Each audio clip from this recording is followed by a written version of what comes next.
Hello friend, welcome to my channel. आप सभी को हमारे चैनल में स्वागत है। आज फ्रेंड हम लोग आज पढ़ेंगे क्वाड्रेटिक इक्वेशन मतलब द्विघात समीकरण। इसको सॉल्व करने के कौन कौन से स्टेप होते हैं, कौन कौन से तरीके होते हैं, किसी भी हम लोग क्वाड्रेटिक इक्वेशन को कैसे सॉल्व करते हैं। देखिए, इसमें हमने 3 केस दिया हुआ है।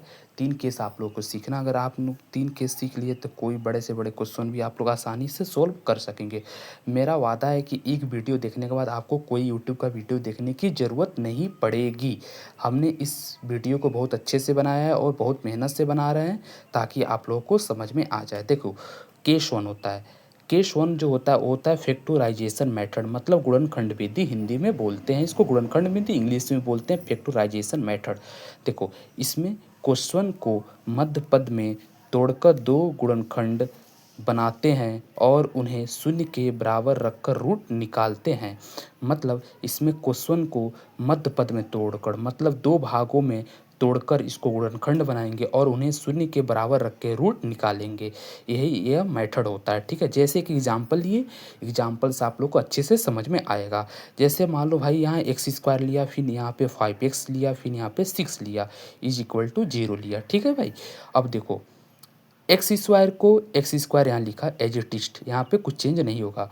और एक चीज़ हमेशा ध्यान रखना कि क्वाड्रेटिक इक्वेशन को सॉल्व करते वक्त हमें यहाँ का साइन से मतलब होता है, यहाँ के साइन से कोई फ्रेंड मतलब नहीं होता है।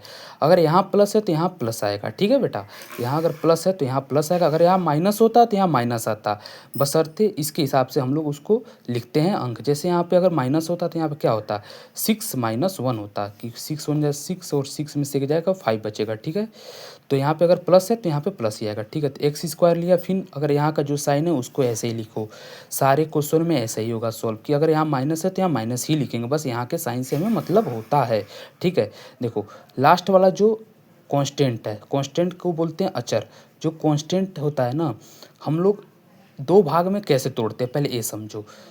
हम लोग ऐसे तोड़ते हैं कि जो कांस्टेंट है ना उसको मल्टीप्लाई करने में आ जाए। कोई 2 अंकों को अगर हम मल्टीप्लाई करें तो कांस्टेंट आ जाए, और जो बीच वाला जो एक्स का कोफिशिएंट होता है उसको जोड़ने पे 5 आ जाए और मल्टीप्लाई करने पर 6 आ जाए। अगर यहाँ प्लस है तो जोड़ने पर प्लस आना चाहिए, अगर यहाँ माइनस होता तो जोड़ माइनस करने पर 5 आना चाहिए और उसका मल्टीप्लाई करने में 6 आना चाहिए। तो यहाँ प्लस है तो क्या होगा बेटा कि 2 कोई नंबर हो उसको अगर हम लोग मल्टीप्लाई करें तो वो 6 आ जाए और उसको जोड़ने पर 5 आ जाए। ठीक है, तो देखो 3 और 2 है, 3 2 है, 3 2 नहीं 6। यहाँ पे मान के चलो 3 गुणे 2 किए तो 3 दूनी कितना होगा बेटा, 6 हो जाएगा। क्या होगा बेटा आपका, 6 हो जाएगा। ठीक है, अगर हम यहाँ पे क्या किए बेटा, 3 गुणे 2 किए तो 3 दूनी 6 हो जाएगा बेटा आप लोगों का। ठीक है, तो और यहाँ पे 3 + 2 किए तो क्या आ जाएगा बेटा, 5 आ जाएगा। तो देखो मैच हो रहा है कि नहीं, यहाँ पे 3 × 2 किए तो 6 भी आ रहा है हमारा, और 3 + 2 कर रहे हैं तो क्या हो रहा है बेटा हमारा 5 भी यहाँ आ रहा है। क्योंकि यहाँ प्लस था तो प्लस वाला ही लेंगे क्योंकि यहाँ पे जोड़ेंगे। ठीक है बेटा, तो यहाँ पे हमने क्या किया, एक्स स्क्वायर माइनस लिया, फिर यहाँ पे 3 + 2 x + 6, क्योंकि एक्स था तो एक्स लेंगे। ठीक है बेटा, अच्छा एक काम करो, आप जो इक्वेशन है ना इसको खोलो, इसको खोलोगे तो फिर यही बन जाएगा आपका। समझ गए बात को, इसको खोलेंगे तो यही तो होगा, एक्स स्क्वायर माइनस का 3x माइनस का 2x + 6 is equal to 0, X square minus का 5x + 6 इज इक्वल टू 0। यही बन गया बेटा ऊपर वाला इक्वेशन। ठीक है, अब इसके आगे वाले स्टेप में हमने क्या किया, एक्स स्क्वायर को एक्स स्क्वायर लिखा, फिर इस माइनस को इसके अंदर गुणा किया और x को इससे गुणा किया। ठीक है, तो यहाँ 3 से गुणा किया तो माइनस का 3x, और इसको यहाँ गुणा किया तो माइनस का 2x, x का मल्टीप्लाई यहाँ किया। ठीक है, फिर +6 इज इक्वल टू 0 लिख दिया। ठीक है बेटा, 6 ऐसे ही था और 0 तो लिखेंगे ही। ठीक, अब देखो इसके लास्ट वाले स्टेप पे हमको क्या करना होता है ना बेटा, कॉमन लेना होता है। अब देखो 2 2 अंक ले लो, जब 2 2 भाग अगर टूट जाए तो यहाँ से हमें कॉमन लेना होगा। ठीक है बेटा, क्या करना होगा, तो हम लोग क्या करेंगे बेटा, यहाँ से हम लोग कॉमन लेंगे। 2 2 भाग को तोड़ने के बाद हम लोग क्या करते हैं बेटा, कॉमन लेते हैं। यहाँ से देखो एक्स स्क्वायर माइनस 3x से कॉमन क्या आ रहा है, एक्स आ रहा है। एक्स यहाँ भी है और एक्स यहाँ भी है, तो एक्स कॉमन ले लिए तो x - 3। देखो कॉमन कैसे लेते हैं बेटा, ये समझा देते हैं। देखो अगर मान के चलो एक्स स्क्वायर है ना, प्लस का यहाँ पे क्या है बेटा 3x, मतलब माइनस है वहाँ पे, हमने एग्जाम्पल के लिए प्लस ले लिया। ठीक है, चलो तो यहाँ पे x गुणे x, x square + 3x, x यहाँ भी है और एक्स यहाँ भी है। इस एक्स को अगर हम ले लें तो एक्स प्लस थ्री बचेगा। अगर इसको मल्टीप्लाई करोगे तो क्या होगा, इसको मल्टीप्लाई करोगे तो यही तो मिलेगा बेटा। इसीलिए कॉमन यहाँ पे एक्स ले लिया तो एक्स बचेगा, फिर यहाँ पे माइनस थ्री बचेगा। फिर यहाँ से बेटा क्या कॉमन आ रहा है, दो यहाँ भी है दो यहाँ भी है। देखो छः को हम ऐसे तो लिख सकते हैं ना, टू गुणे थ्री, छः को तो ऐसे लिख सकते हैं ना, टू गुणे थ्री। तो यहाँ पे देखो माइनस है तो माइनस ही उतार लिया, टू कॉमन ले लिया तो यहाँ पे एक्स आएगा, फिर यहाँ पे माइनस आएगा, फिर यहाँ पे थ्री आएगा, क्योंकि दो तो कॉमन ले लिया ना बेटा, तो यहाँ क्या अंदर बचेगा, थ्री बचेगा। लेकिन यहाँ बहुत बच्चों का डाउट आ सकता है, यहाँ सर प्लस था तो यहाँ माइनस क्यों आ गया, क्योंकि बेटा यहाँ पे माइनस लिया हूँ, क्योंकि माइनस भी तो बाहर है। ये दोनों माइनस टू जो है ये मल्टीप्लाई यहाँ भी होगा तो यहाँ भी होगा। अगर यहाँ हो गया तो माइनस का टू एक्स मिल जाएगा बेटा, अगर यहाँ गुणा होगा तो क्या होगा, प्लस का थ्री, प्लस का सिक्स मिल जाएगा, ठीक है ना। तो इसीलिए यहाँ माइनस आएगा, ठीक है। अब देखो एक्स माइनस थ्री एक जैसे था तो एक जैसे इसको ले लिया, फिर एक्स माइनस टू था तो एक्स माइनस टू को एक साथ ले लिया, फिर is equal to zero, X minus three को एक बार जीरो के बराबर किया, एक्स माइनस टू को एक बार जीरो के बराबर किया। जैसे एक्स माइनस थ्री को एक बार जीरो के बराबर करेंगे तो एक्स की वैल्यू थ्री आ जाएगी, फिर एक बार टू को करेंगे तो टू आ जाएगी, तो इसका रूट 3,2 आ गई हमारा। देखिए हमारा फर्स्ट केस के मेथड को ऐसे ही सॉल्व करते हैं, ठीक है। इस टाइप का कोई अगर प्रश्न आ जाता है कि हमें अगर बोले मध्य पद में तोड़ के करो, दो भागों में मध्य पद में तोड़ के उस क्वेश्चन को सॉल्व करो, तो देखो सबसे इजी यही मेथड होता है। पहले कोई भी सवाल आएगा तो आप ऐसे ही करके चेक करेंगे, अगर हो जा रहा है तो ऐसे ही करेंगे, नहीं तो नहीं होगा तो उसके आगे की भी प्रोसीजर हैं उससे आपको करना पड़ेगा। हम चलिए चलते हैं अब दूसरे केस पे। दूसरा केस होता है हमारा बेटा द्विघाती सूत्र विधि। द्विघाती सूत्र मतलब इसको बोलते हैं शिष्टाचार मेथड से। यह गुणनखंड खोजना जब कठिन हो जाए, देखो समझने की कोशिश करो, जब हमारा इस मेथड से काम नहीं बनेगा, मान के चलो कि ऐसे आपका प्रश्न सॉल्व नहीं हो रहा है, दो मध्य पद में तोड़ के अगर आप प्रश्न को सॉल्व नहीं कर पा रहे हैं तो सिंपल मेथड ये होता है। देखो यहाँ पे स्टार भी लगाया हूँ, इस आप इक्वेशन को हमेशा के लिए याद कर लेना बेटा। क्या करना, इसको आप इस फॉर्मूले को, सॉरी फॉर्मूला बोलना था मैं, इक्वेशन बोल दिया, इस फॉर्मूले को आप याद कर लो हमेशा के लिए, क्योंकि यह बोर्ड किसी भी एग्जाम में आपको काम आएगा कि आप डायरेक्ट करके निकाल सकते हैं, ठीक ना। तो आप x is equal to minus B plus minus root में बी स्क्वायर माइनस का 4ac अपॉन में 2a होता है। देखिए कोई भी क्वाड्रेटिक इक्वेशन, देखिए बेटा कोई भी जो क्वाड्रेटिक इक्वेशन होता है वो A X square plus B X plus C is equal to zero के फॉर्म में होता है। कोई भी क्वाड्रेटिक इक्वेशन इसके फॉर्म में होता है। तो इसके हिसाब से तो आप समझ गए कि यहाँ पे माइनस तो वो तो फॉर्मूले का बी जो होता है वो एक्स का गुणांक होता है, यहाँ पे प्लस माइनस है, रूट में जो बी स्क्वायर होता है वो बी का ही गुणांक होता है माइनस का 4, और ए जो होता है एक्स स्क्वायर का गुणांक होता है, और जो सी होता है वो क्या होता है, कॉन्स्टेंट टर्म होता है, अपॉन में 2a जो होता है, 2 तो हर क्वेश्चन में होगा, ठीक ना, क्योंकि फॉर्मूले का है, जो ए होता है वो क्या होता है, एक्स स्क्वायर का गुणांक होता है। जैसे हमने फॉर एग्जांपल कोई एक एग्जांपल लिया बेटा, जैसे एक एग्जांपल लिया, आइए दिखाते हैं, एक्स स्क्वायर प्लस का 5x प्लस का 3 इज इक्वल टू जीरो, ठीक है बेटा। देखो ये जो मतलब क्वाड्रेटिक इक्वेशन है, इसको आप दो भागों में तोड़ के फर्स्ट वाले केस से आप नहीं कर सकते हैं, तो इसके लिए आपको क्वाड्रेटिक फार्मूला मेथड यूज करना पड़ेगा, ठीक है। अप्लाई फार्मूला लिखा, x is equal to minus B plus minus root में बी स्क्वायर माइनस का 4ac अपॉन में 2a, ठीक है। ये फॉर्मूला जो है उसको एज इट इज लिख दिया, ठीक है ना। अब देखो बेटा आपको उसके आगे का स्टेप क्या करना है ना बेटा, आपको ए बी सी ये फाइंड करना है, क्योंकि बेटा यहाँ पे देखो ए भी जरूरत पड़ रहा है, बी की जरूरत पड़ रहा है और सी की जरूरत पड़ रहा है। तो इस इक्वेशन से हमें क्या करना है, ए बी सी फाइंड करना है।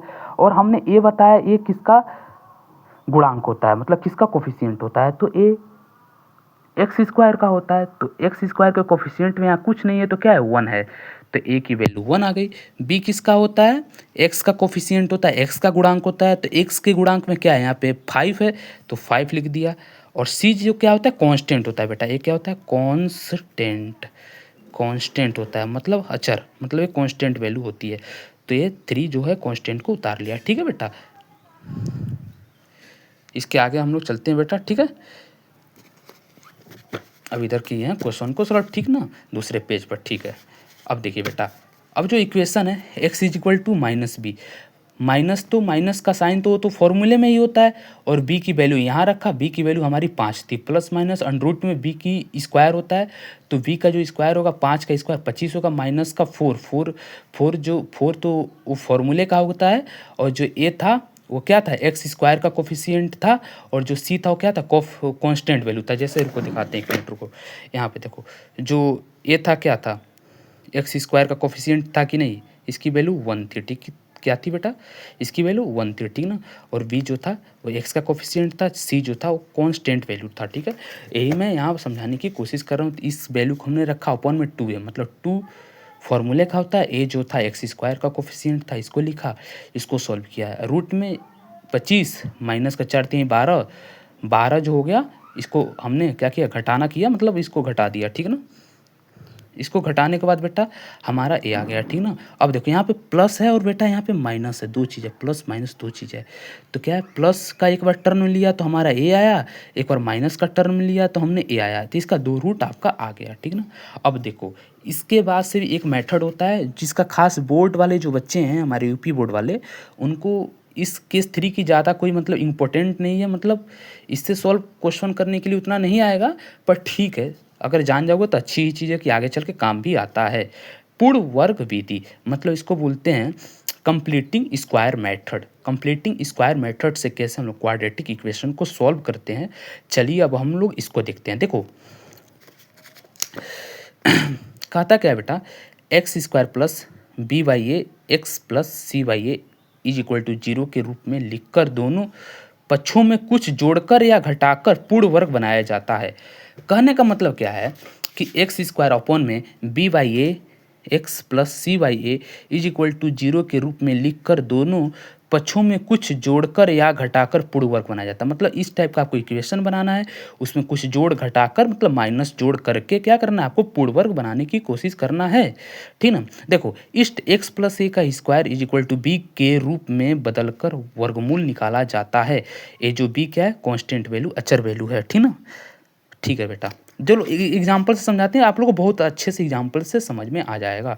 देखो एक इक्वेशन है हमारा, x square plus 6x minus का 16 इज इक्वल टू 0। इसको हमको क्या करना है बेटा, स्क्वायर मेथड से हमें सॉल्व करना है। देखो पूर्ण वर्ग बनाने के लिए यहाँ पे हमने स्टार लगा के कुछ लिखा है, कांस्टेंट को राइट साइड ले जाएं। अब देखो यहाँ पे कांस्टेंट वैल्यू ये था -16, इसको हमने राइट साइड लेके गया, इसको हमने यहाँ लेके गया बेटा, रुको दिखाते हैं, यहाँ लेके गया 0 के साइड, ठीक है। तो यहाँ पे 16 आ गया, यहाँ क्या बचा बेटा, एक्स स्क्वायर प्लस का 6x ही बचा, ठीक ना।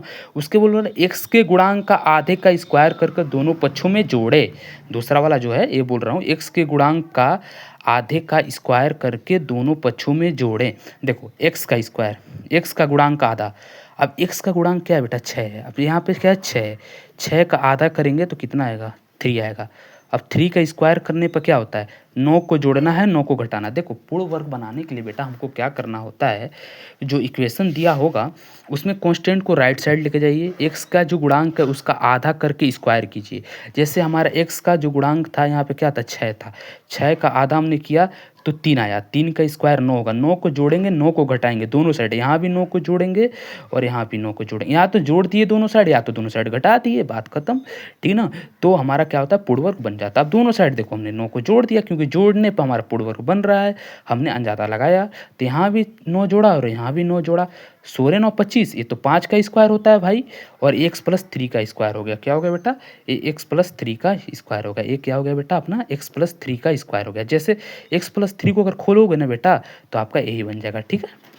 अब देखो एक्स प्लस 3 का स्क्वायर इज इक्वल टू 25 से था, एक्स प्लस 3 का स्क्वायर, इसका क्या किया ना हमने, वर्गमूल ले लिया। तो यहाँ पे क्या होगा, वर्गमूल किसी भी चीज़ का लेते हैं, जैसे मान के चलो जैसे मान चलो X square is equal to 4 है, वर्गमूल लोगे तो क्या होगा बेटा, इसका प्लस माइनस 2 आ जाएगा, बात सही है कि नहीं, आ जाएगा कि नहीं। तो इसका हमने वर्गमूल ले लिया तो प्लस माइनस रूट 25 आ गया, क्योंकि देखो अगर ऐसे मान X square is equal to 4 है, वर्गमूल लोगे तो बेटा प्लस माइनस ये रूट में आ जाता है, क्योंकि जो एक्स स्क्वायर का घात होगा ना बेटा, जो ऊपर का घात होगा वो यहाँ पे आ जाता है, ठीक है। तो यहाँ पे इसके नीचे आ जाता है, जैसे एक्स को यहाँ लाओ तो 4 अपॉन में 1/2 ये रूट आ जाता है, और स्क्वायर को हटाते हैं तो प्लस माइनस तो आता ही आता है। खैर अभी हम इसकी बात नहीं करेंगे, ठीक है, इसकी बात अभी खैर हम नहीं करेंगे, केवल यहाँ आप लोग ध्यान दीजिए, ठीक है। एक्स प्लस 3 का स्क्वायर था इज इक्वल टू 25 था, इसका वर्गमूल लिया तो प्लस माइनस ये तो रूट में आएगा, ये 25 आ गया।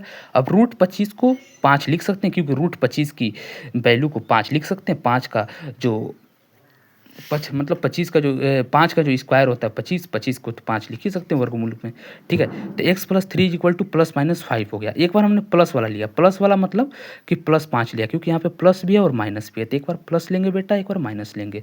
प्लस लिया तो x is equal to 5 plus, और ये +3 था, इसको इधर ले गए तो माइनस का 3 हुआ, 5 में से 3 जाएगा, 2 बचेगा बेटा।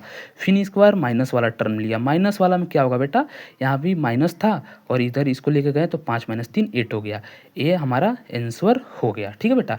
तो हमने 3 केस आप लोग को समझाया बेटा कि हमने मध्य पद को तोड़ के मतलब 2 भागों में डिवाइड करके मतलब 2 भागों मतलब तोड़ के मतलब 2 भागों में उसको कन्वर्ट करके भी हम लोग क्वेश्चन को सोल्व करते हैं। या तो ये उसका फॉर्मूला जो होता है श्रीधार 4 फार्मूला, उससे भी हम लोग सॉल्व कर सकते हैं। तीसरा होता है कंप्लीटिंग स्क्वायर मेथड से भी हम लोग सॉल्व कर सकते हैं। बेटा जो केस 1 और केस 2 था मेथड, वो काफ़ी इंपॉर्टेंट है बोर्ड के बच्चों के लिए, वो आपको सीखना बहुत ज़रूरी है।